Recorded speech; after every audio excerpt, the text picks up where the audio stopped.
বক্তব্য কি ছিল সেটা জানতে চাই। ভাই একটু জায়গা দেন। আমাদের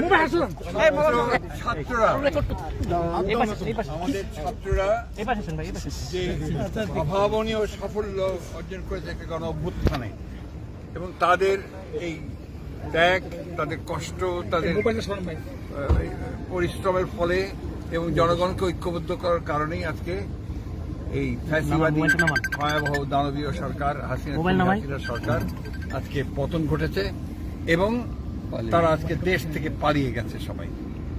এটা একটা বিশাল সাফল্য এবং সেই জন্য my hats off to the students এবং ছাত্রদের প্রতি আমাদের সেই অভিবাদন সকলের, আমাদের দলের পক্ষ থেকে সকল।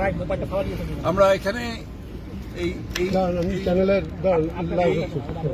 এই পতনের পরে দেশকে সুস্থভাবে পরিচালনা কিভাবে করা যায় তার পরামর্শ নেওয়ার জন্য সেনাবাহিনী প্রধান এবং 3 বাহিনীর প্রধান তারা আমাদেরকে আমন্ত্রণ জানিয়েছিলেন। তারই ফলশ্রুতিতে আমরা এসেছিলাম। এখানে আসার পর রাষ্ট্রপতির সঙ্গে আমরা কথা বলেছি এবং এই মধ্যে যে সিদ্ধান্তগুলো হয়েছে সেই সিদ্ধান্তটি হচ্ছে, প্রথমে যেটা হয়েছে যে আজকে এই পার্লামেন্ট ভেঙে দিয়ে তারা অচিরেই একটা ইন্টারিম গভর্নমেন্ট গঠন করবেন এবং তারপরে সেই গভর্নমেন্ট 3 মাসের মধ্যে তারা নির্বাচন করবে। দ্বিতীয়ত হচ্ছে যে দেশনেত্রী বেগম খালেদা জিয়া, তাকে অন্যায়ভাবে বেআইনিভাবে আটক করে রাখা হয়েছিল, অসুস্থ, তাকে অবিলম্বে 2-1 দিনের মধ্যে তাকে তারা মুক্তি দেবে। এছাড়াও যারা এই আন্দোলনে যারা তাদেরকে গ্রেপ্তার করা হয়েছিল, মিথ্যা মামলা দেওয়া হয়েছিল, ছাত্র, রাজনৈতিক দল সকলকেই তারা মুক্তি দেবেন। এই সিদ্ধান্ত। নতুন সরকার কবে গঠন হতে পারে এবং আপনাদের প্রস্তাব কি ছিল? এই বিষয়ে যে কথা হয়েছে যে 24 ঘন্টার মধ্যেই সেটা সম্ভাবনা আছে। কি ধরনের সরকার হবে? আর্মিবাদ সরকার হবে নাকি জাতীয় সরকার হবে? এটা হবে একটা ইন্টারিম গভর্নমেন্ট। সেটা ক্যারেক্টারটা হবে, আমরা যেটা প্রস্তাব দিয়েছি সেটা হচ্ছে নির্দলীয় ক্যারেক্টার হতে হবে এবং 3 মাসের মধ্যে নির্বাচন অনুষ্ঠান। এটা ঠিক করবে কারা? কিভাবে ঠিক হবে? হয়নি ভাই, আপনার কোনো প্রস্তাব দেন কিভাবে ঠিক হবে? কারা থাকবে? প্লিজ আমাকে একটু বলতে আপনি বলবেন প্লিজ। মূল বিষয়টা হচ্ছে যে এই বিষয়গুলোকে চূড়ান্ত করার জন্য একটা আলোচনা দরকার। যে আলোচনা করার এখনই আমরা সুযোগ হয়নি। আমরা তো এখন আমাদের দলের সঙ্গে সেভাবে বসতে পারিনি।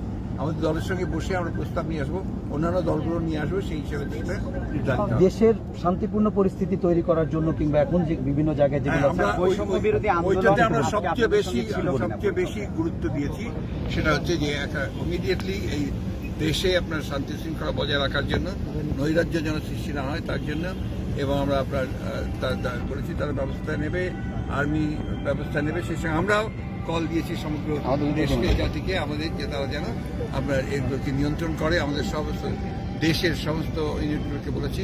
তাছাড়াও ছাত্র নেতারা তারাও বলছে এবং তারা আজকে এখানে অনেকেই ছিল, পুরো হয়তো আসেনি, হয়তো কালকেও তারা আবার বসবে।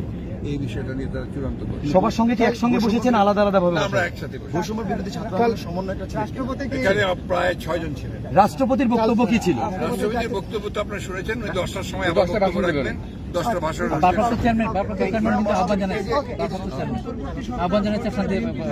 এবং আমরা ভারপ্রাপ্ত চেয়ারম্যানের মুক্তি দাবি করেছি। আমরা অন্যান্য সমস্ত রাজনৈতিক নেতাদের কালকে আবার কখন বৈঠকটা হবে? সরকার ক্ষেত্রে আপনাদের পরামর্শ কালকে আবার কখন বৈঠক হবে?